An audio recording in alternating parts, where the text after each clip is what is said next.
शिक्षक साथियों, देश के निर्माताओं, आज हम शिक्षक भर्ती लिखित परीक्षा के 50 महत्वपूर्ण प्रश्नों की सीरीज लेकर आ गए, जहां पर करंट अफेयर, जीएस, जीके, विविध, समसामयिकी और रीजनिंग महत्वपूर्ण प्रश्न बैंक है, जहां पे 50 प्रश्न आपके परीक्षा के लिए सबके लिए महत्वपूर्ण और अनिवार्य हैं। ये सीरीज आप सभी के लिए सबसे ज्यादा महत्वपूर्ण है, क्योंकि यहाँ पे जो प्रश्न लाए गए हैं चुन चुन कर लाए गए हैं, जो आपके भर्ती परीक्षा में या जहां से आपके भर्ती परीक्षा में बार बार सवाल पूछे जाते हैं। तो बिना कॉपी कलम लिए मत बैठिएगा, क्योंकि आज की सीरीज में केवल हम प्रश्नों का उत्तर ही नहीं बताएंगे, बल्कि इसकी विस्तृत व्याख्या करेंगे। अगर आप अपने माँ बाप का नाम रोशन करना चाहते हैं, एक सरकारी शिक्षक या शिक्षिका बनना चाहते हैं, इस वीडियो के अंत तक बने रहिएगा। और अगर आपको बेहतर लगे तो फिर कमेंट सेक्शन में जवाब जरूर दीजिएगा। जी हाँ, पहला प्रश्न आपके सामने है, निम्नलिखित में से कौन आधुनिक युद्ध का टैंक है? जी हाँ, ये विविध का सवाल है, जीएस जीके का सवाल है। जी हाँ, इस प्रश्न का जो सही उत्तर होगा आकाश, भीम, अर्जुन, पृथ्वी। तो जी याद रखिएगा कि यहाँ पर जो युद्ध के प्रमुख हथियार होते हैं, ये बनाने का काम डीआरडीओ करता है। कौन करता है? डीआरडीओ करता है। डीआरडीओ का फुल फॉर्म क्या होगा? कमेंट बॉक्स में कमेंट करिएगा। इस प्रश्न का उत्तर होगा अर्जुन। जी हाँ, सेना के लिए विकसित एक तीसरी पीढ़ी का युद्धक टैंक है। क्या है? युद्धक टैंक है, और इसके लिए महाभारत के योद्धा अर्जुन के नाम पर इसका नाम रखा गया है। भारत सरकार का प्रथम विधि अधिकारी कौन है? एकदम इंपॉर्टेंट प्रश्न है। जी हाँ, अगर वीडियो साफ नहीं दिख रहा है तो 3 डॉट बिंदु पर क्लिक करके वीडियो की क्वालिटी बढ़ाएगा, वीडियो पूरी तरह एचडी मिलेगा। ये संविधान का प्रश्न है मेरे प्यारे साथियों। इस देश के निर्माताओं, यहाँ पर होगा अटॉर्नी जनरल। जी हाँ, यहाँ पे महान न्यायवादी, यहाँ पे इसका अर्थ होता है महान न्यायवादी भारत के प्रथम कानून अधिकारी होते हैं। इनका जिक्र अगर देखा जाए, इन्हें महान न्यायवादी भी कहते हैं। जी हाँ, ये अंग्रेजी में है, कभी कभी हिंदी में भी पूछा जाता है न्यायवादी। यह भारतीय संविधान का एक अनुच्छेद है जो बहुत ही इंपॉर्टेंट है, 148 में। ये सर्वोच्च न्यायालय में राष्ट्रपति द्वारा बनाए गए किसी भी संदर्भ में भारत सरकार का प्रतिनिधित्व भी करता है। इसके बारे में हमने भारतीय संविधान की सीरीज में आपको बताया है। अगर आपने ई लर्निंग विद दुर्गेश का नोट्स पढ़ा होगा तो आपको भली भांति क्लियर होगा। नियंत्रक के महालेखा परीक्षक कौन होता है? एडवोकेट जनरल कौन होता है? सॉलिसिटर जनरल कौन होता है? ये सभी आप सभी को ई लर्निंग विद दुर्गेश के नोट्स में होगा। अगर आप लगातार क्लास पढ़ रहे होंगे तो आपको एक भी प्रश्न गलत नहीं होगा।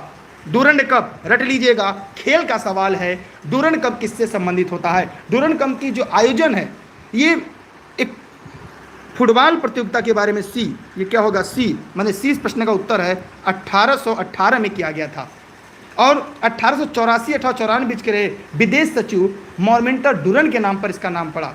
जी हाँ, ध्यान दीजिएगा, डूरंड कप 1818 में आयोजित की गई भारतीय फुटबॉल प्रतियोगिता है, लेकिन इसका जो नाम है 1918 में है। ठीक है, सचिव रहे भारत के विदेश सचिव मॉर्टिमर डूरंड के नाम पर पड़ा है।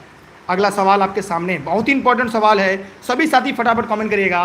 किसने प्रसिद्ध उदाहरण, किसका प्रसिद्ध नारा है? Child is the father of the man. काफ़ी इंपॉर्टेंट है, child is the father of the man कहावत किसने कहा था? तो याद रखिएगा कि विलियम बर्ड्सवर्थ, ये किस पुस्तक के नाम से भी है। कविता जो था ये माई हार्ट लिफ्ट्स अप, जिसे रेनबो के नाम से जानते हैं, इसे ही रेनबो कहते हैं। रट लीजिएगा, रेनबो नाम से कविताएं भारत में अंग्रेजी की आती हैं, तो रेनबो के नाम से किया था। इसका मतलब है कैसे उसके बचपन में उसके विचारों को गढ़ा, यही पंक्ति कविता की अंतिम पंक्ति होती है। बर्ड्सवर्थ के माई हार्ट लिफ्ट्स अप 26 मार्च 1802 रात में लिखा था। 16वीं लोकसभा के गठन के बाद पश्चिम बंगाल के राज्यपाल के रूप में किसे नियुक्त किया गया? ये पुराना सवाल है, लेकिन इसलिए पूछा गया है, आपने देखा होगा पश्चिम बंगाल में चुनाव के बाद जब ममता दीदी की सरकार बनती है तो वहाँ पे राज्यपाल को लेकर विवाद रहता है, इसलिए इस प्रश्न को यहाँ पर पूछा गया है। यहाँ पर केसरी नाथ त्रिपाठी इस प्रश्न का सही जवाब है। लेकिन मेरा सवाल है, वर्तमान में पश्चिम बंगाल के राज्यपाल कौन हैं? कमेंट सेक्शन में कमेंट करके जवाब जरूर दीजिएगा। यह वीडियो को शेयर करिए, लोगों तक पहुंचाइए। फर्स्ट पेपर है, सभी के लिए अनिवार्य है, चाहे प्राइमरी के जूनियर प्राइमरी दोनों के लिए इंपॉर्टेंट है। अगला सवाल आपके सामने है, प्रमुख पुस्तक डिस्कवरी ऑफ इंडिया। रट लीजिएगा, यहाँ से सवाल आपकी परीक्षा में आते हैं, बहु पूछे जाते हैं। यह वीडियो फेसबुक पेज और यूट्यूब दोनों पर निःशुल्क लाइव चलता है आप सभी के लिए। बताइए जल्दी कमेंट करके क्या होगा? अरे भैया, डिस्कवरी ऑफ इंडिया के लेखक कौन है? ये भारत की खोज, डिस्कवरी ऑफ इंडिया भारत की खोज, इसका हिंदी में नाम है भारत की खोज। जी हाँ, इसे कहते हैं भारत की खोज। ये सारे सिलेक्शन वाले प्रश्न हैं जो बार बार पूछे जाते, एवरग्रीन प्रश्न है। भारतीय इतिहास पर बेहतरीन आधुनिक पुस्तकों में एक माना जाने वाला है। भारतीय संविधान कौन सा ग्राम पंचायतों के व्यवस्थित करने के लिए राज्य को कहता है? ये हमने पढ़ाया है, ये बहुत ही एवरग्रीन प्रश्न है। जल्दी से सवाल जवाब दीजिएगा। सारे नोट्स आपको उपलब्ध हैं। ई लर्निंग विद दुर्गेश का ऐप आप लोग प्ले स्टोर से डाउनलोड कर लीजिएगा। जी हाँ, e learning with Durgesh app play store पर उपलब्ध है। देखिए अनुच्छेद 40 भारत के नीति निर्देशक सिद्धांत के अंतर्गत अनुच्छेद 40 में यह राज्य को कहता है कि पंचायतों का गठन करना। ऐसे पंचायती राज व्यवस्था भारतीय संविधान के किस अनुच्छेद में है? कमेंट सेक्शन में कमेंट करके बताइएगा कि पंचायती राज व्यवस्था भारतीय संविधान के किस अनुच्छेद में, किस भाग में है। अगला सवाल,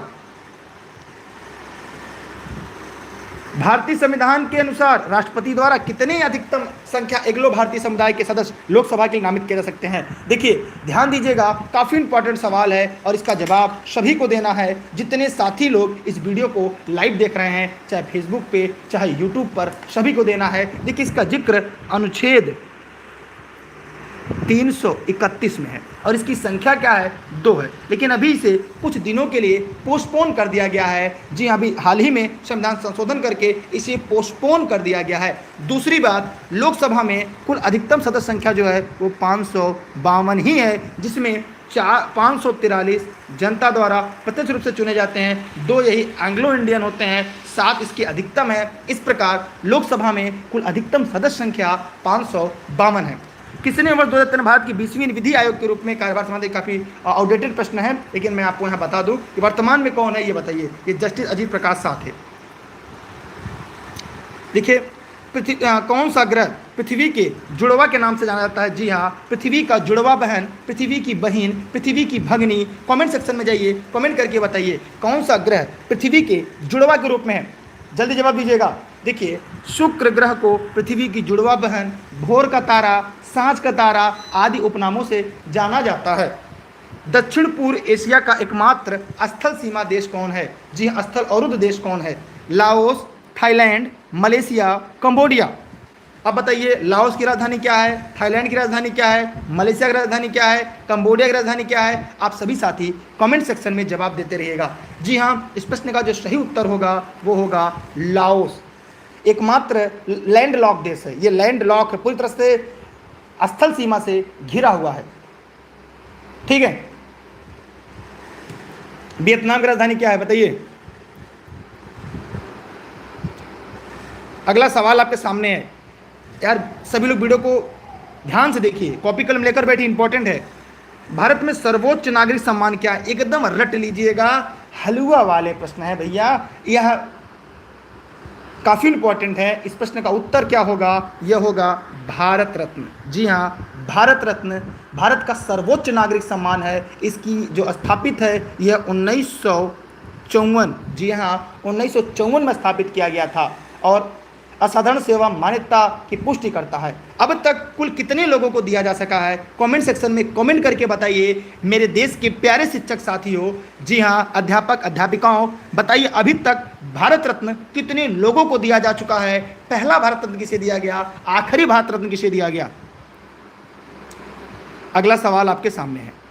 एक राज्य को एडवोकेट जनरल किसके द्वारा नियुक्त किया जाता है? एकदम रट लीजिएगा सभी लोग। यह भारतीय संविधान के अनुच्छेद 165 में है। अनुच्छेद 165 में इसका वर्णन है। प्रत्येक राज्य का राज्यपाल क्या करता है? इसे गवर्नर कहते हैं, यही इसका मतलब होता है राज्यपाल। देखिए केंद्र में जो नियुक्तियां होती हैं वो प्रायः राष्ट्रपति करता है, राज्य की जो नियुक्तियां होती हैं वो राज्यपाल करता है। एकदम रट लीजिएगा, आंख मूंद के ऐसे प्रश्नों का जवाब दिया करिए, सिलेक्शन कभी पीछे नहीं रहेंगे आप।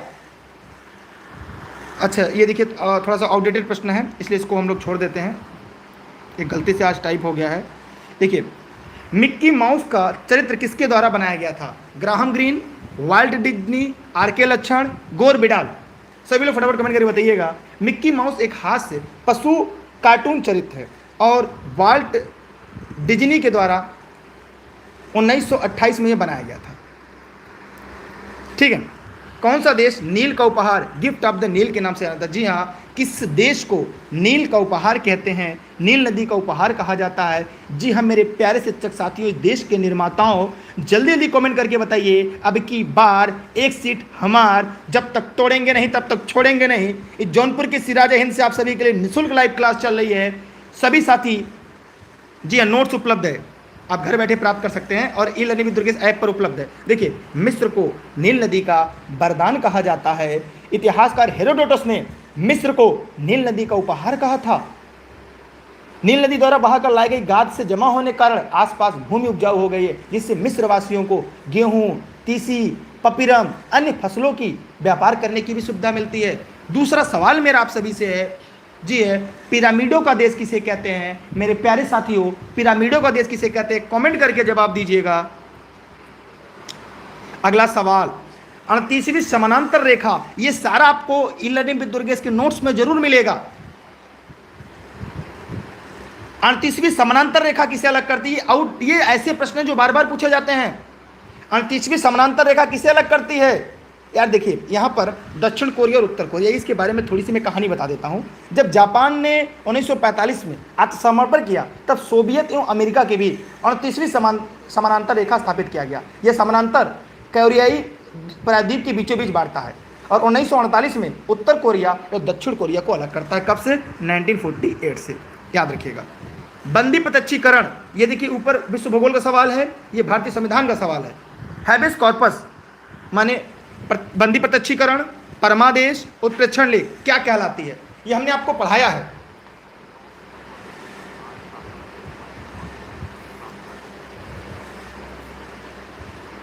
बताइए जल्दी जल्दी कमेंट करके, जितने भी साथी वीडियो को देख रहे हैं, चाहे फेसबुक पे चाहे यूट्यूब पर, जहां भी, ये याचिकाएं हैं, इसे रिट कहा जाता है।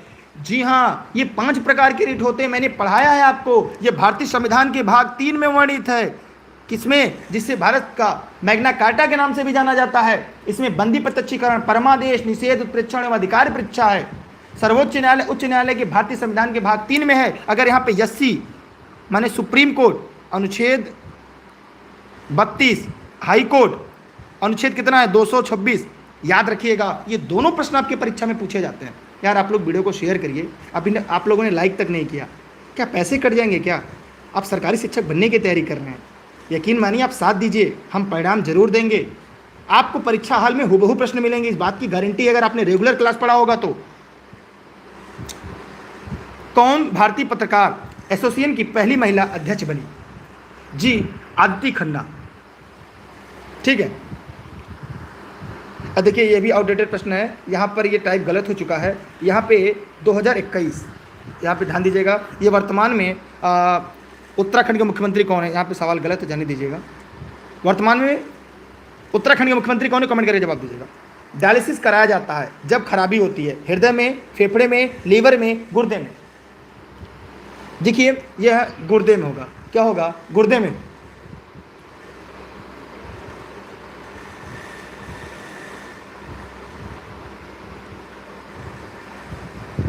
कोई बात नहीं, मुझे अपने हैं। ठीक है, गुर्दे में। अगला सवाल, जब एक वस्तु को 2 समानांतर दर्पण के बीच रखा जाता है तब उनके बनने वाली छवियों की संख्या क्या होती है? ये फिजिक्स का सवाल है। सभी लोग फटाफट कमेंट करके बताइएगा, फिजिक्स का सवाल है। जब एक वस्तु को 2 समानांतर दर्पण के बीच रखा जाता है तब इससे बनने वाली छवियों की संख्या क्या होती है? एकदम इंपॉर्टेंट सवाल है, कक्षा 10 में आप लोग को पढ़ा होगा। कक्षा 10 और कक्षा 8 के एनसीईआरटी के फिजिक्स में है और ई लर्निंग विद दुर्गेश के नोट्स में है। जी हाँ, देखिए नोट्स के लिए आप इस नंबर पर व्हाट्सएप करके जानकारी ले सकते हैं। सभी नोट्स आप घर बैठे प्राप्त कर सकते हैं और ई लर्निंग विद दुर्गेश के ऐप में उपलब्ध है। ऐप डाउनलोड सभी लोग कर लीजिएगा, सभी लोग ऐप डाउनलोड कर लीजिएगा, जितने लोग देख रहे हैं। अनगिनत है, अनंत है, अनंत होगा ना, इन्फिनाइट कैसे कह सकते हैं। सूर्य से आने वाला प्रकाश धरती पर लगभग कितने मिनट में पहुंचता है? इसमें देखिए 500 सेकंड अगर होता, परीक्षा में 500 सेकंड भी होता है, यह भी आपका सही था। लेकिन यहाँ पे कितना मिनट कितना सेकंड होगा कमेंट करके बताइएगा, क्योंकि जो प्रकाश की चाल होती है 3 लाख किलोमीटर प्रति सेकंड होता है। जी हाँ, 3 लाख किलोमीटर प्रति सेकंड होता है और इसलिए यहाँ पे दो प्रश्न आपके तैयार होते हैं, प्रकाश की चाल क्या है, इसलिए यहाँ पर 8 मिनट 20 सेकंड होगा, कहीं कहीं 16 सेकंड होता है, कहीं कहीं 18 सेकंड होता है। डरिएगा मत, घबराइएगा मत, बस रट्टा मार के रखिएगा। लगभग 500 सेकंड मतलब 8 मिनट 20 सेकंड। ये एवरग्रीन प्रश्न है जो आपके परीक्षा में बार बार पूछे जाते हैं, जहां से आपके परीक्षा में बार बार सवाल आते हैं। उन सभी का धन्यवाद जितने लोगों ने वीडियो को शेयर किया है, लाइक किया। भगवान करे शिक्षक भर्ती में आपका एक स्थान जरूर पक्का हो जाए, आप अपने माँ बाप का नाम रोशन करें। रक्त का थक्का बनने के लिए निम्नलिखित में से क्या आवश्यक है? लाल रक्त कणिकाएं, श्वेत रक्त कणिकाएं, प्लेटलेट्स, लसिका लिम्फ। क्या होगा? जल्दी जवाब दीजिएगा। रक्त का थक्का बनने के लिए किस विटामिन से रक्त का थक्का जमता है? फटाफट कमेंट करके बताइएगा। जी हाँ मेरे प्यारे शिक्षक साथियों, देश के निर्माताओं, कर हर हर मैदान फतेह। देखिए प्लेटलेट्स होगा ना, प्लेटलेट जो होता है रक्त में उपस्थित महत्वपूर्ण तत्व है जो रक्त को जमाता है, जमाना एवं बहने से रोकता है। ये प्लेटलेट्स का मुख्य कार्य रक्त स्तंभन में योगदान देना होता है। और यह विटामिन पूछेगा तो विटामिन के है, विटामिन पूछेगा तो विटामिन के है। एक ये एवरग्रीन प्रश्न आपके सामने है। जी हाँ, बेकिंग सोडा निम्न में से कौन सा है? बेकिंग सोडा निम्नलिखित में से कौन सा है? बताइए जल्दी से, फटाफट कमेंट करके। बेकिंग सोडा निम्नलिखित में से कौन सा है? बताइए जल्दी से। देखिए इसको क्या कहते हैं? Sodium by carbonate. ये डेली क्लास के टाइम आप लोग को पता है ना, डेली क्लास टाइम आप लोग आ जाइएगा। नहीं पता हो टेलीग्राम ज्वाइन करिएगा, क्लास की पीडीएफ नोट्स आपको वहाँ पर उपलब्ध हो जाएगी। सभी लोग दुर्गेश सर सर्च करके ही लर्निंग विद दुर्गेश, क्योंकि जितनी सीरीज हम आपको पढ़ा रहे हैं हुबहू आपके परीक्षा मिलेगा। देखिए सोडियम बाई कार्बोनेट, इसका उत्तर क्या होगा? NaSCO थ्राइस, 3 मतलब थ्राइस नहीं है, बेकिंग सोडा के रूप में जाना जाता है। इसका क्या होता है? खाने के पकाने में इसका उपयोग किया जाता है। ठीक है, देखिए इसे ब्रेड का सोडा भी कहते हैं, कुकिंग सोडा भी कहते हैं, सोडे का बाइकार्बोनेट के नाम से भी जाना जाता है। यहाँ पे ये चीज़ें आपके लिए सबसे ज़्यादा महत्वपूर्ण थी। चलते हैं एक और अगले प्रश्न की तरफ। अगला सवाल आपके सामने है, भारतीय फुटबॉल की निम्नलिखित में से कौन सी राष्ट्रीय प्रतियोगिता 1945 में शुरू हुआ था? खेल से प्रश्न आएगा आपके सिलेबस में, सभी के लिए इंपॉर्टेंट सीरीज है। जी हाँ, फटाफट कमेंट करिएगा। जितने लोग इस वीडियो को लाइव देख रहे हैं फटाफट कमेंट करिए। सभी साथी एकदम ध्यान से देखिएगा कि यहां पर होगा DCMF कप, इसका फुल फॉर्म होगा दिल्ली क्लॉथ मिल्स, इसका फुल फॉर्म होगा दिल्ली क्लॉथ मिल। ये सरकारी शिक्षक बनाने वाली क्लास है आपके लिए। इस 1945 में हुआ था। यह भारत की सबसे प्रतिष्ठित फुटबॉल टूर्नामेंट है। कौन सी है? फुटबॉल टूर्नामेंट है, याद रखिएगा। ये सबसे प्रतिष्ठित फुटबॉल टूर्नामेंट में से एक है। अगला सवाल आपके सामने है, मनुष्य के किस अंग में परिहद कोनरी धमनी विद्यमान होती है? ये आपके बायो का सवाल है। सभी लोग फटाफट कमेंट करिए। देखिए मैंने आपसे पहले कहा था कि परीक्षा कभी भी टपक सकती है, इसलिए डेली क्लास पढ़ा करिए। टाइमिंग आप लोग को पता है, डेली की टाइमिंग क्लास की, फिर भी आप लोग डेली नहीं पढ़ते। बताइए, देखिए इस प्रश्न का जो सही विकल्प होगा वो हृदय होगा। आइए इसके बारे में जानते हैं। परिहद कोनरी धमनी का कार्य हृदय में रक्त पहुंचाना होता है। यह खून हृदय के मांसपेशी में जाता है। यहाँ जो खून होता है हृदय से मांसपेशी में, हृदय से मांसपेशी में जाता है। ये रट लीजिएगा, ये बायो का सवाल है और सभी के लिए इंपॉर्टेंट है। अगला, झूलती मीनारे वाली मस्जिद, झूलती मीनारों वाली मस्जिद भारत के किस शहर में है? बताइए फटाफट कमेंट करके। झूलती मीनारे ये अहमदाबाद में है। बहुत लोग को नहीं पता था, अहमदाबाद में है। एक मस्जिद है, भारतीय गुजरात राज्य के अहमदाबाद में है। अहमदाबाद में स्थित सीदी बसीर मस्जिद, इस मस्जिद का नाम क्या है? लिख लीजिएगा सभी लोग, सीदी, सभी लिख लीजिएगा, बसीर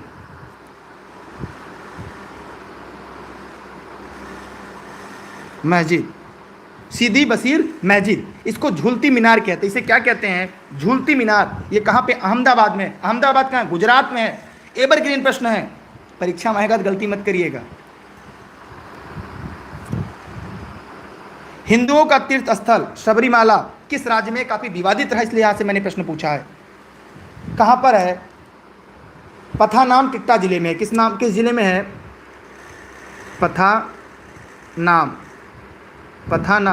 ठिट्टा, ठिट्टा जिले में है। और ये कहाँ पर है? यह केरल में है। कहाँ पर है? केरल में। मैंने जितने लोगों ने इस प्रश्न का उत्तर ए दिया है उन सभी के जवाब सही हैं। क्या आप लोगों ने वीडियो को शेयर कर दिया है? ईमानदारी से बताइएगा। गुरु शिखर पर्वत चोटी कौन से राज्य में है? ये गुरु शिखर अरावली की सबसे ऊंची चोटी है और इसकी ऊंचाई लगभग 1722 मीटर है। समुद्र तल से ही नापी जाती है। यह अरावली पर्वत की सबसे ऊंची चोटी है। और कहाँ पर है? ये सिरोही जिले में। किस जिले में है? यह सिरोही जिले में है। अरावली पर्वत की सबसे बड़ी विशेषता क्या है? यह राजस्थान में है। कहाँ पर है?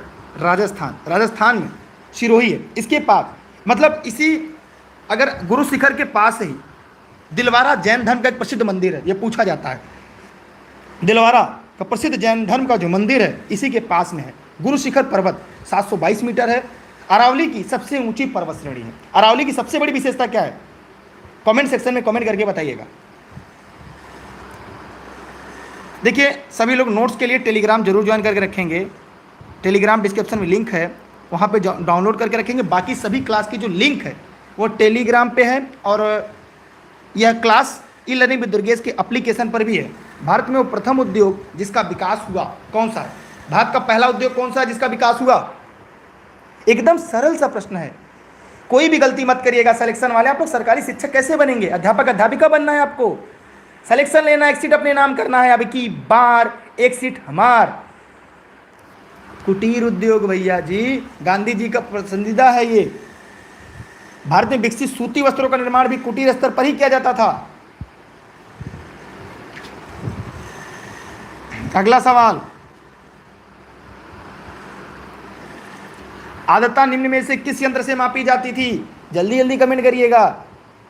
बैरोमीटर, हाइग्रोमीटर, थर्मामीटर, हाइग्रोमीटर बताइए। देखिए, थर्मामीटर से तापमान मापा जाता है। बैरोमीटर से क्या मापा जाता है? Air pressure. किससे मापा जाता है? हाइड्रोमीटर से क्या मापा जाता है? देखिए, इस प्रश्न का जो सही उत्तर होगा वह यहाँ पर होगा हाइग्रोमीटर, माने डी वालों का जवाब सही है। आर्द्रता मापी जाती है, ये तुलनात्मक घनत्व का मापन करने वाला एक यंत्र है। ठीक है। बैरोमीटर क्या मापता है? कमेंट करके बताइएगा। एक प्रश्न आपके परीक्षा में पूछा जाता है, हाइड्रोमीटर क्या मापता है? कमेंट सेक्शन में जवाब दीजिएगा। यार, सरकारी शिक्षक ऐसे बनेंगे, मेहनत करिए। गंगा सागर मेला भारत के किस राज्य में आयोजित किया जाता है? फटाफट बताइए। करंट और विविध की इंपॉर्टेंट सीरीज है। गंगा सागर मेला भारत के किस राज्य में आयोजित किया जाता है? बताइए फटाफट कमेंट करके। पश्चिम बंगाल। गंगा सागर पश्चिम बंगाल में है। यह विक्रम संवत के अनुसार प्रतिवर्ष पौष माह में के अंतिम दिन लगता है। यार, मेरा गला बैठने को है। तराइन की दूसरी लड़ाई, तराइन की दूसरी लड़ाई में पृथ्वीराज ने किसे पराजित किया था? यह 1192 में हुई थी। 1192 में तराइन की दूसरी लड़ाई मोहम्मद गोरी और पृथ्वीराज चौहान के बीच हुई थी। मोहम्मद गोरी के बीच में हुई थी। जी हाँ, पृथ्वीराज चौहान के बीच हुई थी, जिसमें पृथ्वीराज चौहान विजयी रहे।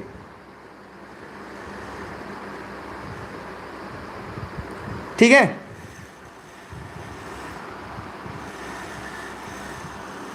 अच्छा, सॉरी। देखिए, तराइन में दो, देखिए तराइन वाला एक थोड़ा सा गलती हो गया। एक मिनट। तराइन में दो युद्ध हुआ था, एक 1191 में, दूसरा 1191, दूसरा 1192। यहाँ पे गोरी जीता था, यहाँ पे पृथ्वीराज जीते थे। पृथ्वीराज, ठीक है, यहाँ पे पृथ्वीराज जीते थे, यहाँ पे, ठीक है, यहाँ पे ध्यान दीजिएगा। 91 पृथ्वीराज चौहान जीते थे और यहाँ पे गोरी जीता था। दोनों थोड़ा सा ध्यान दीजिएगा। ये प्रथम हुआ था, ये द्वितीय था। ठीक है, सॉरी यार, ध्यान नहीं दिया मैंने। लेकिन कौन सा एक कर्नाटक, केरल एवं तमिलनाडु राज्यों से मिलने पर स्थित है? बहुत ही इंपॉर्टेंट सवाल है। देखिए, यहाँ पे अगर हम भारत के मानचित्र में देखें तो कुछ इस तरह से दिखेगा। ठीक है, यहाँ पे देखिए केरला हो गया आपका, ठीक, फिर यहाँ पर आपका तमिलनाडु हो गया और यहाँ पर आपका कर्नाटक हो गया। अब यहाँ पे पूछा है निम्नलिखित में से तीनों से मिलकर कौन है? तो यहाँ पर इस प्रश्न का उत्तर है कार्डमम की पहाड़ियाँ, नीलगिरी की पहाड़ियाँ, अन्नामलाई की पहाड़ियाँ, सेवराय की पहाड़ियाँ। देखिए, इस प्रश्न का जो उत्तर होगा यहाँ पर, इसका उत्तर है अन्नामलाई की पहाड़ियाँ। इसकी सबसे ऊंची चोटी क्या है? इसकी सर्वाधिक ऊंची चोटी है दोदा बेटा। क्या है? दोदा बेटा। जिसकी ऊंचाई है 2637 मीटर। इसकी सबसे ऊंची चोटी है दोदा बेटा, ठीक है, बहुत इंपॉर्टेंट है, याद रखिएगा। अच्छा, कुछ लोग बता रहे हैं नीलगिरी पहाड़ियां, इनके बारे में बता दूं, ये ध्यान कि नीलगिरी के बारे में बता दूं, ये कहाँ है, ये पश्चिमी घाट व पूर्वी घाट मिलन बिंदु है, मिलन बिंदु नीलगिरी, याद रखिएगा, गलती मत करिएगा। ये पश्चिमी घाट पूर्वी घाट का मिलन बिंदु है नीलगिरी की पहाड़ियां। क्लियर हुआ सबका? ठीक यार, वीडियो को शेयर करिए, लोगों तक पहुंचाइए। डेली क्लास चलती है, शिक्षक भर्ती परीक्षा अब की बार एक सीट हमार, जब तक तोड़ेंगे नहीं तब तक छोड़ेंगे नहीं। राग कामेश्वरी की रचना किसने की थी? देखिए, इसकी सीरीज जल्दी आपको बाकी उपलब्ध होगी, सभी लोग ध्यान दीजिएगा बार बार। राग कामेश्वरी की रचना किसने की थी? बहुत इंपॉर्टेंट सवाल है, सभी के लिए इंपॉर्टेंट है। विविध, GS, GK, current affair, reasoning, mathematics, उसके बाद इसकी जो अन्य सब्जेक्ट हैं, चाहे हिंदी है, अंग्रेजी है, संस्कृत है, जो भाषा है आपका, उसके बाद सामाजिक अध्ययन, पर्यावरणीय अध्ययन, फिर उसके साथ साथ आपके विज्ञान, गणित, सभी के नोट्स आपको उपलब्ध है लनिबिद दुर्गेश पर। देखिए, इस प्रश्न का उत्तर क्या होगा? पंडित रविशंकर, ये प्रसिद्ध सितार वादक थे। क्या थे? ये सितार वादक थे, ये प्रसिद्ध सितार वादक थे और संगीतज्ञ थे। राग कामेश्वरी की रचना पंडित रविशंकर ने किया था। रट लीजिएगा मेरे प्यारे शिक्षक साथियों, इस देश के निर्माताओं। जी हां, अब की बार एक सीट हमार। न्यूटन के निम्न में से किसकी इकाई है? न्यूटन भैया किसकी इकाई है? न्यूटन, देखिए बताइए। देखिए, यहां पर न्यूटन के बारे में अगर हम यहां जाने तो कई चीजें मिलेंगी। अगर चाल पूछेगा, अगर यहां पे चाल पूछ देता तो चाल में क्या है? चाल का मात्रक मीटर प्रति सेकंड, या क्या हो जाएगा? मीटर प्रति सेकंड।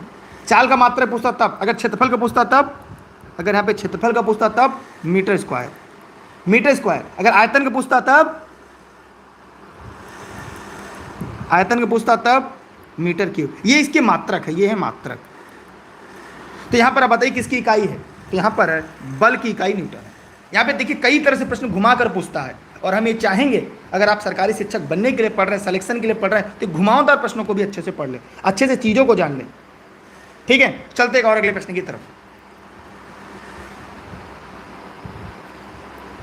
भारतीय अर्थव्यवस्था के उदारीकरण का अग्रदूत किसे कहा जाता है? देखिए, भारत में अगर उदारीकरण की बात करें, इसे ग्लोबलाइजेशन कहा जाता है। ये 1991 में हुआ था, जब देश का सोना गिरवी रखना पड़ा था। उस समय देश के जो प्रधानमंत्री थे, जी हाँ, उस समय जो प्रधानमंत्री थे, कौन था उस समय? प्रधानमंत्री पीवी नरसिम्हा राव थे। पीवी नरसिम्हा राव थे, एकदम इंपॉर्टेंट है। लेकिन वित्त मंत्री कौन थे? वित्त मंत्री, वित्त मंत्री मनमोहन सिंह। उस समय मनमोहन सिंह क्या थे? वित्त मंत्री थे। और पीवी नरसिम्हा राव के समय भारतीय अर्थव्यवस्था में उदारीकरण हुआ था। ये एवरग्रीन प्रश्न है जो आपकी परीक्षा में बार बार पूछे जाते हैं, और सीधा आपकी परीक्षा हाल में जाइएगा, ऐसे सवाल आपको मिलेंगे। इसी को उदारीकरण कहा जाता है। अगला सवाल आपके सामने है। मैंने आपसे वादा किया था कि हम वही से प्रश्न पढ़ाएंगे जो परीक्षा में बार बार पूछे जाते हैं। भारतीय जनता पार्टी बीजेपी की स्थापना किस वर्ष की गई थी? बीजेपी की स्थापना किस वर्ष की गई थी? जल्दी से कमेंट करके बताइए। इस देश के प्यारे शिक्षक साथियों, बताइए जल्दी फटाफट करके। यार 50 प्रश्नों की सीरीज है, डेली आपके लिए लाइव आ रही है। सभी लोग फटाफट कमेंट करके बताइए, भारतीय जनता पार्टी की स्थापना निम्न में से किसने की थी? जल्दी जल्दी बताइए, फटाफट कमेंट करके। 1980। इसका पुराना नाम क्या था? जनता दल था। पहले इसका नाम क्या था? जनता दल। बाद में इसको भारतीय जनता पार्टी किया गया। कब हुई थी? 6 अप्रैल 1900। वर्तमान में कुल कितनी राजनीतिक पार्टी हैं? भारत में राष्ट्रपति अपना कार्यकाल पूरा होने के पहले अपना त्यागपत्र किसे सौंपता है? क्या गजब का सवाल है। देखिए, राष्ट्रपति को शपथ कौन दिलाता है? Chief justice of India. अपना त्यागपत्र किससे देता है? वह त्यागपत्र किसे देता है? उपराष्ट्रपति को। इस प्रश्न का उत्तर क्या होगा? इस प्रश्न का उत्तर क्या होगा बताइए। इसका वर्णन कहाँ पर है? अनुच्छेद 56 में है। अनुच्छेद 56 में है। अनुच्छेद 56 में मैंने पढ़ाया है, नोट्स में है, ई लर्निंग विद दुर्गेश के, या ई लर्निंग विद दुर्गेश के नोट्स में उपलब्ध है। उपराष्ट्रपति, अगर आपने नोट्स पढ़ा होगा तो आपको पता होगा। ये जौनपुर जनपद की सिराज हिंद साहब के लाइव चल रही है, सभी लोग ध्यान से देखिएगा। अगला सवाल, देखिए आप लोग ऑनलाइन क्लास नोट संबंधित कोई जानकारी चाहिए इस नंबर पर व्हाट्सएप करके जानकारी ले सकते हैं। यह क्लास जौनपुर जनपद के सिराजे हिंद से मेरे द्वारा निःशुल्क आप सभी के लिए देशित में राशित में है। कौन सी प्रक्रिया जल चक्र में शामिल प्रक्रिया का एक हिस्सा है?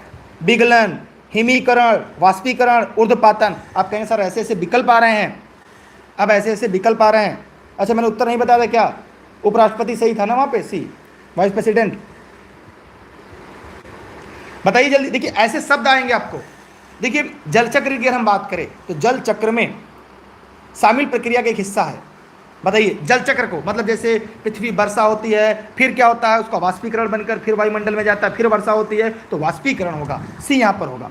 वाष्पोत्सर्जन, संघनन, अपवाह, संग्रहण की प्रक्रिया भी शामिल है। इसके अलावा कौन कौन सी प्रक्रिया शामिल है लिखना चाहे लिख लीजिएगा। वाष्पोत्सर्जन है, अपवाह है, संघनन है, संग्रहण है, ये उसमें भी शामिल है। वाष्पीकरण के तहत गर्मी के प्रभाव से धरातल अथवा समुद्र का जलवाष्प बनकर ऊपर उठता है। वही वाष्पोत्सर्जन की प्रक्रिया जीवित प्राणियों में भी होती है। साइंस वालों की भी क्लास चलेगी, सभी के लिए चलेगी, लेकिन आप लोग सपोर्ट करेंगे तब, वीडियो को शेयर करेंगे तब। इतनी कम संख्या फर्स्ट पेपर के लिए, बताइए सबके लिए।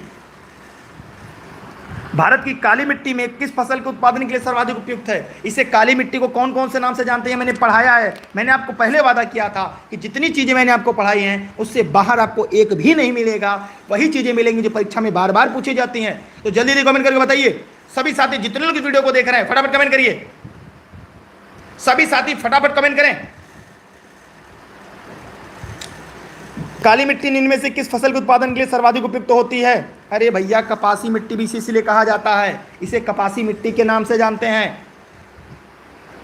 कल की क्लास में आप लोग टाइम से रहेंगे ना? कितने लोग कल की क्लास में रहेंगे? रूपांतरित चट्टान की उत्पत्ति कैसे होती है? सभी लोग फटाफट बताइए। चट्टान 3 प्रकार के होते हैं, मैंने पढ़ाया है, रेगुलर क्लास में रहते हैं आप लोग ना।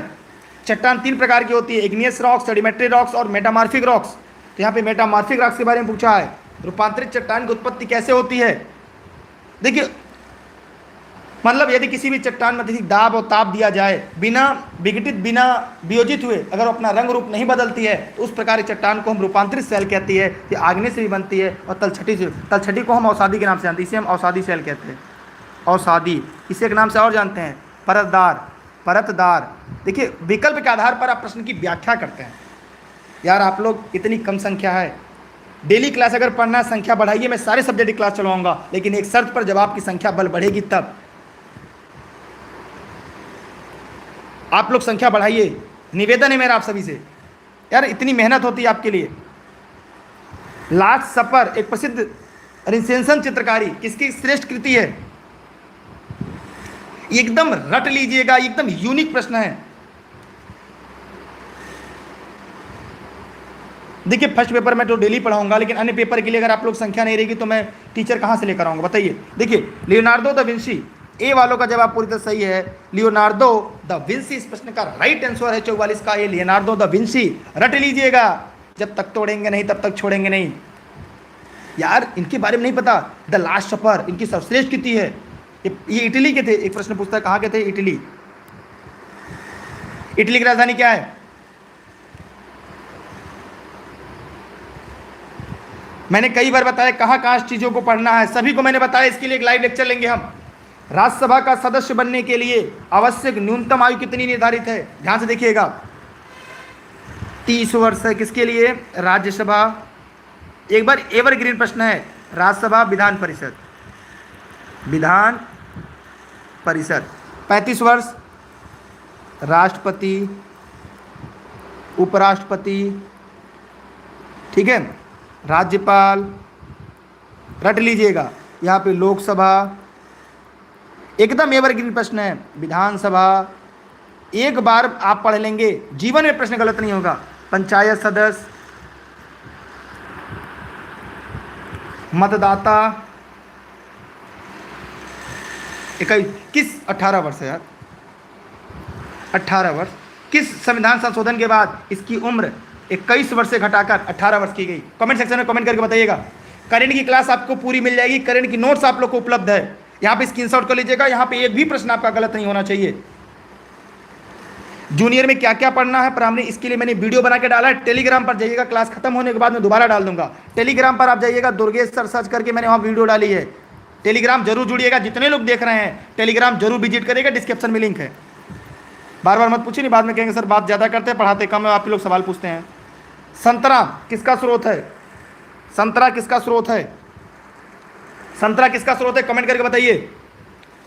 जितनी ज़्यादा संख्या होगी उतनी ज़्यादा लंबी क्लासेस हम लेंगे और सब्जेक्टों के, लेकिन आप लोग ज़्यादा लोगों तक पहुंचाइएगा तब। संतरा किसका स्रोत है? प्रोटीन का, वसा का, फिर प्रोटीन कार्बोहाइड्रेट किसका है?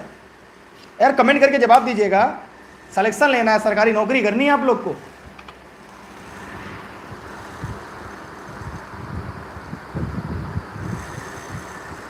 देखिए यहाँ पर जो विकल्प है ये लगभग गलत है। इसमें क्या क्या पाए जाते हैं ध्यान से मैं बता दे रहा हूँ।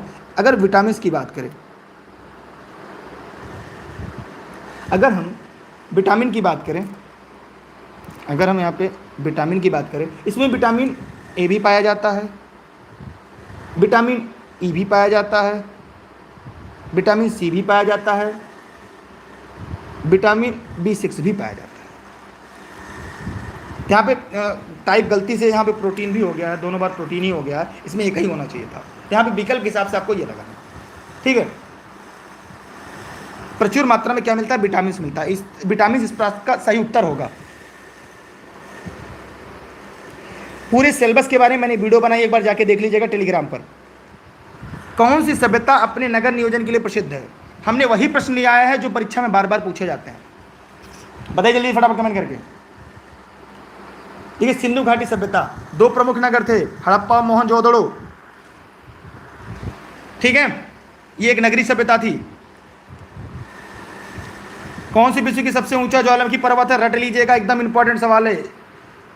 विश्व का सबसे ऊंचा ज्वालामुखी पर्वत, फटाफट कमेंट करिएगा। जितने लोग वीडियो को लाइव देख रहे हैं फटाफट कमेंट करिए। जूनियर शिक्षक भर्ती, प्राइमरी शिक्षक भर्ती की इंपॉर्टेंट सीरीज है, 50 प्रश्नों की, जहां से परीक्षा में सीधे सवाल आपके आएंगे। देखिए इसका नाम है माउंट कोटापैक्सी। ये कहां पर है? इसकी ऊंचाई भी पूछा जाता है, 5911 मीटर। रट लीजिएगा, एकदम इंपॉर्टेंट प्रश्न है, एवरग्रीन प्रश्न है। यहाँ पे ये देखिए, ये माउंट ताल कहाँ पर किसी को पता है? ये फिलीपींस में है। ये भी मैं लिखवा दे रहा हूँ, मुझे याद आ गया, मैं लिखवा दे रहा हूँ। ये फिलीपींस में है, ये फिलीपींस में। ये विश्व का कोटापैक्सी दुनिया का सबसे ऊंचा ज्वालामुखी पर्वत है। रट लीजिए। कल कितने लोग क्लास में रहेंगे कमेंट करके बताइए। कल कितने लोग क्लास में रहेंगे? सभी लोग कमेंट करके बताइए। भारतीय संसद में मंत्रिमंडल के विरुद्ध अविश्वास प्रस्ताव पेश करने के लिए न्यूनतम सांसदों के समर्थन की आवश्यकता होती है। एकदम यूनिक सवाल है। कल यही सीरीज रहेगी, इसी टाइम अगली सीरीज रहेगी। सभी लोग बताइए फटाफट कमेंट करके। किसी भी भारतीय संसद में मंत्रिमंडल के विरुद्ध अविश्वास प्रस्ताव पेश करने के लिए कम से कम 50 सांसदों का समर्थन होना जरूरी है। 50 सांसदों का समर्थन होना जरूरी है। अनिवार्य प्रश्न पत्र का ये आखिरी सवाल है आप सभी के लिए। हार्नबिल फेस्टिवल जिसे त्योहारों का त्योहार कहते हैं, एकदम रट लीजिएगा। किताबों में सवाल ऐसे नहीं मिलेंगे, सीधा परीक्षा में आता है। किस राज्य में मनाया जाता है? अच्छा प्रश्न आ रहा है कि आप ही पेपर बनाया सर, यहाँ से प्रश्न आएगा। अगर आप रेगुलर क्लास लिए होंगे, कोई भर्ती परीक्षा अगर आप दिए होंगे, आपको यकीनन हो जाएगा कि सवाल यहाँ से आते हैं नहीं जो मैं पढ़ाता हूँ। इसकी थियरी हम कराते हैं डेली की डेली, क्योंकि उसकी व्याख्या काफ़ी महत्वपूर्ण है। आपके पास समय कम है और इस कम समय में इससे बेहतर तैयारी का कोई विकल्प नहीं है। हमें एवरग्रीन प्रश्न पढ़ लीजिए, उसकी व्याख्या को पढ़ लीजिए, ताकि उससे बाहर आपकी परीक्षा में कोई सवाल ना आए। टेलीग्राम पर आप लोग दुर्गेश सर सर्च करके ये लर्निंग विद दुर्गेश पर पढ़ लीजिएगा। कम समय में इससे बेहतर तैयारी करने का कोई अगर विकल्प हो तो कमेंट सेक्शन में कमेंट करके बताइएगा। कोई भी विद्वान शिक्षक साथी, देखिए इस प्रश्न का उत्तर क्या है, सभी लोग जवाब दीजिएगा। ये नागालैंड का सबसे बड़ा त्यौहार है, किसी ने अभी तक जवाब नहीं दिया, ठीक है। केरल का सबसे प्रसिद्ध त्यौहार क्या है, कमेंट करके बताइएगा। ओणम। ओणम किस देवता को समर्पित है? असम का सबसे प्रसिद्ध त्यौहार क्या है? असम का सबसे प्रसिद्ध त्यौहार क्या है, कमेंट करके बताइएगा। सभी लोग फटाफट कमेंट करें। देखिए टेलीग्राम पर आप लोग दुर्गेश सर सर्च करके जुड़ जाइएगा। इसकी नोट्स फर्स्ट पेपर की भी उपलब्ध है, अन्य सभी नोट्स आपको उपलब्ध है। उसके लिए प्ले स्टोर से ई लर्निंग विद दुर्गेश का एप्लीकेशन इंस्टॉल करिएगा और जुड़े रहिएगा ई लर्निंग विद दुर्गेश पर। फिर मिलते हैं कल अगली क्लास में। इसके अलावा अन्य जो विषय की क्लास होगी उसका अलाउंस आपको टेलीग्राम के माध्यम से किया जाएगा। इसलिए आप सभी से मेरा विनम्र निवेदन है, अगर सरकारी शिक्षक बनने के लिए पढ़ रहे हैं इसके लिए जुड़ रहिएगा। करंट की सीरीज आपको पूरी उपलब्ध हो जाएगी, करंट, विविध, जीएस, जीके, उसके अलावा चाहे आपका विषय भाषा संबंधित हो, हिंदी, अंग्रेजी, संस्कृत, या आप सामाजिक विज्ञान एसएसटी से हो या साइंस मैथ से हो, सभी क्लासेज आपको लेनी दुर्गेश पे मिलेंगी। बस आपको अपना बेस्ट देते रहना होगा, क्योंकि रेस के घोड़े हमेशा रेस में अच्छे लगते हैं, खेत में नहीं। जब तक तोड़ेंगे नहीं तब तक छोड़ेंगे नहीं। बहुत बहुत धन्यवाद आपको। जितने लोग वीडियो को लाइक और शेयर किया उनका थैंक यू, दिल से थैंक यू। बस आप लोग प्रतिदिन क्लास में रहिएगा, डेली रहिएगा। यकीन मानिए जब भी आप लोग क्लास परीक्षा रूप से बाहर आएंगे यकीनन सवाल आपको मिलेंगे। बहुत बहुत धन्यवाद। अगली क्लास में कितने लोग रहेंगे कल के? अच्छा, असम का भी बिहू है, नृत्य से भी एक प्रश्न आता है। नागालैंड का चोंचा है, यहाँ का नृत्य चोंचा है। केरल क्या होगा कमेंट करके बताइए। कर्नाटक की नृत्य क्या है? कर्नाटक और केरल का नृत्य बताइए। कर्नाटक और केरल के नृत्य क्या है? अब की बार एक सीट हमार। जी हाँ, बहुत बहुत धन्यवाद। आप लोग अपना यूं ही साथ बनाए रखिएगा, आप साथ दीजिए, हम परिणाम देंगे इस देश के भावी अध्यापक अध्यापिकाओं। बहुत अच्छा लगा आपको पढ़कर, आपके साथ पढ़ाकर। एसएसटी भी क्लास चलेगी, सभी क्लासेस चलेंगी, लेकिन आप लोग अपना बेस्ट देंगे तभी तो। डेली मिलते हैं, कल मिलते हैं फिर अगली क्लास में। तब तक के लिए बाय बाय, जय हिंद, जय भारत। टाइमिंग आपको टेलीग्राम पर, सेम टाइम टेलीग्राम पर मिल जाएगी, बाकी क्लास की टाइमिंग टेलीग्राम पर। जय हिंद, जय भारत, बाय बाय। कर्नाटक का यक्षगान सही जवाब। एक सवाल मेरा आप सभी से, मैं पूछूं? कितने लोग तैयार हैं जवाब देने के लिए? बताइए। आप लोग अगर कहें तो एक आध दो सवाल हम और पूछ ले। चलिए, फॉरवर्ड ब्लॉक की स्थापना किसने किया था? वंदे मातरम गीत, वंदे मातरम किस उपन्यास से लिया गया है? राष्ट्रगान और राष्ट्रगीत में क्या अंतर है? भारत का पहला नोबेल किसे और किस कारण मिला था? अर्थव्यवस्था के क्षेत्र में भारत में भारतीय व्यक्ति को नोबेल पुरस्कार किसे मिला था? अभी तक कुल कितने महिलाओं को नोबेल पुरस्कार मिला है? अभी तक एक ही व्यक्ति को सबसे ज्यादा नोबेल पुरस्कार किस व्यक्ति को मिला है? चलिए, बहुत बहुत धन्यवाद आप सभी का। मिलते हैं अगली क्लास में। जय हिंद, जय भारत। राष्ट्रगीत का गायन समय क्या है? एक सवाल मेरा है, राष्ट्रगीत का गायन समय क्या है? राष्ट्रगीत का गायन समय और राष्ट्रगान का गायन समय क्या है? राष्ट्रगीत और राष्ट्रगान का गायन समय क्या है? कमेंट करके बताइए। इसका तो आप लोग को पता है, राष्ट्रगान का 52 सेकंड है। राष्ट्रगान का सबको पता है कि 52 सेकंड है। राष्ट्रगान का है 52 सेकंड। राष्ट्रगीत का कितना है? राष्ट्रगीत का कितना सेकंड है गायन समय? बताइए। हमारे देश के भावी अध्यापक अध्यापिकाओं, कर हर हर मैदान फतेह। 65 सेकंड है, याद रखिएगा। 1 मिनट 5 सेकंड, 1 मिनट 5 सेकंड अथवा 65 सेकंड रट लीजिए। सिलेक्शन लेना है। कितनी महिलाओं को अभी तक नोबेल मिला है? किस साल नोबेल नहीं दिया गया है? ये सारे सवाल हम लोगों ने पढ़ाए हैं। अगर रेगुलर क्लास हमारे पढ़ते होंगे तो एक भी सवाल आपका गलत नहीं होगा। बहुत बहुत धन्यवाद आपको। फिर से अंत में बेस्ट ऑफ लक, जय हिंद, जय भारत। कल मिलते हैं अगली क्लास में। ऐप आप लोग डाउनलोड करिएगा, वीडियो शेयर करते रहिएगा। Thank you.